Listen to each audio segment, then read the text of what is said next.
I thought of one more thing I wanted to talk about. I actually had a plan. I forgot about it. But, you know, let me put my glove on. Okay, so I want to talk about force. Parenting teaches a lot about this too, but in the gospel of Jesus Christ, there's no room for force for anything. And also, we learn as parents that,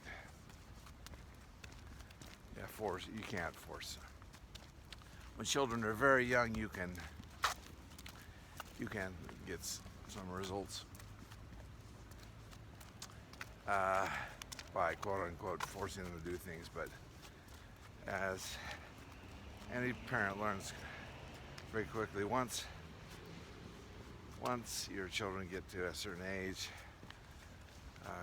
accountability or whatever, you can't force them to do anything, and we, thinking about ourselves, we don't want to be forced to do anything, right?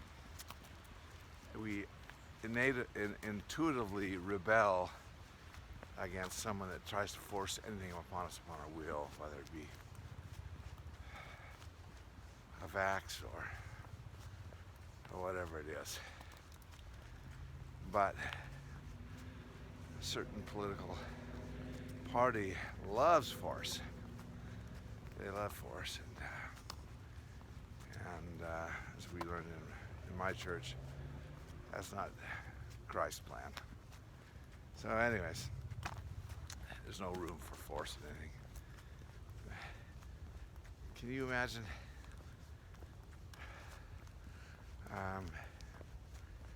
I don't know, somebody forcing you to eat right, somebody forcing you to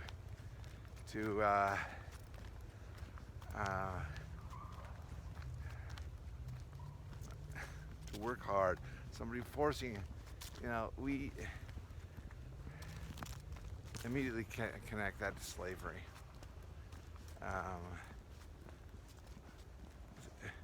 For anything to meaningfully happen in your life, it has to come from within. And some parents tend to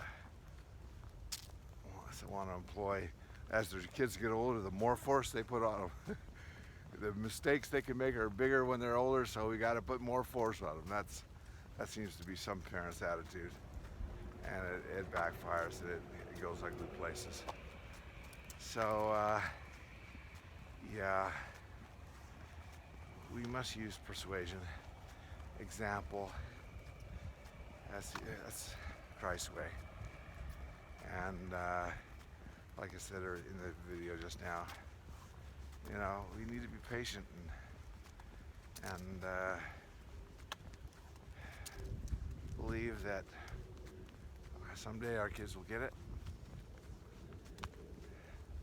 Someday they'll make the right choices for of their own volition, free will, and for the right reasons.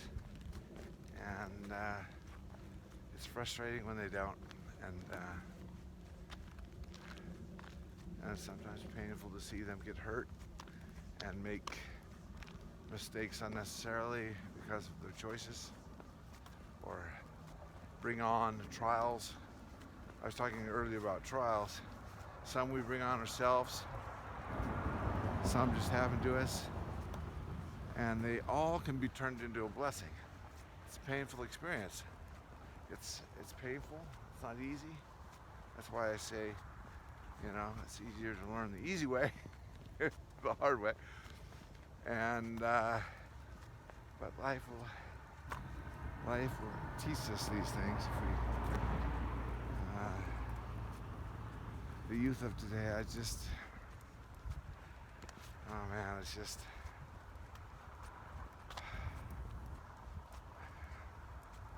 a tough situation.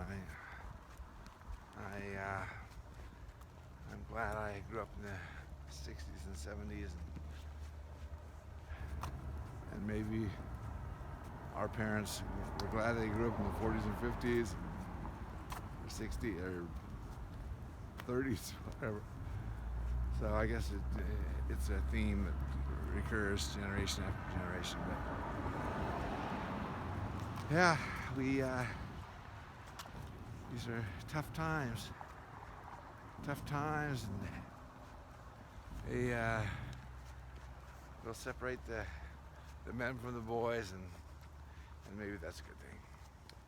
So that's enough thoughts on force.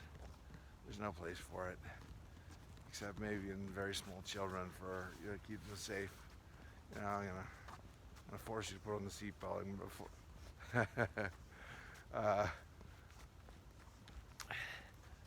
I'm gonna, whatever it may be, force you to not put your hand on that hot stove.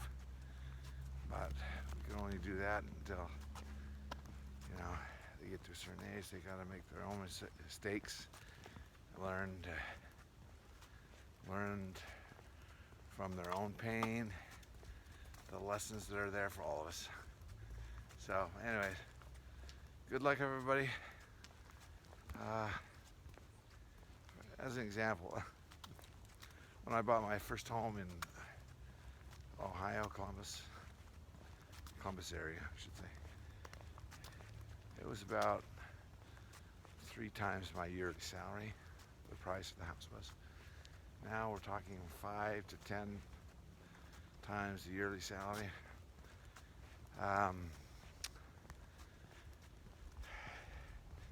What I think we're paying for now, ladies and gentlemen, is for some bad politics. Printing money, deflating the value of the dollar. We seem to spend like a drunken sailor and think that the piper won't come to pay. We can just spend endlessly. For a while that seems to work, and then the money supply, as Milton Friedman said so eloquently, and Ronald Reagan, I think posted recently, you get too many dollars chasing too few products, and that's inflation. It's a devaluation of your currency. And so it does so many things to discourage saving your money. If you're saving your money in a bank and it's losing value, it just totally discourages you from saving money. And this has a very bad effect on our youth, and yeah, they don't seem to have any inclination to save, and it's because of bad politics, bad policy. We can just spend like a drunken sailor, and it just devalues the currency. So that's the hidden tax. The hidden tax is is inflation, devaluing of our currency. So anyways, hang in there, people. These are trying times, and I'm sure we'll get through it, but man, I wish we could learn lessons the easy way rather than the hard way. So anyways, pray for our leaders, and make sure you put wise people in our government to make policies. And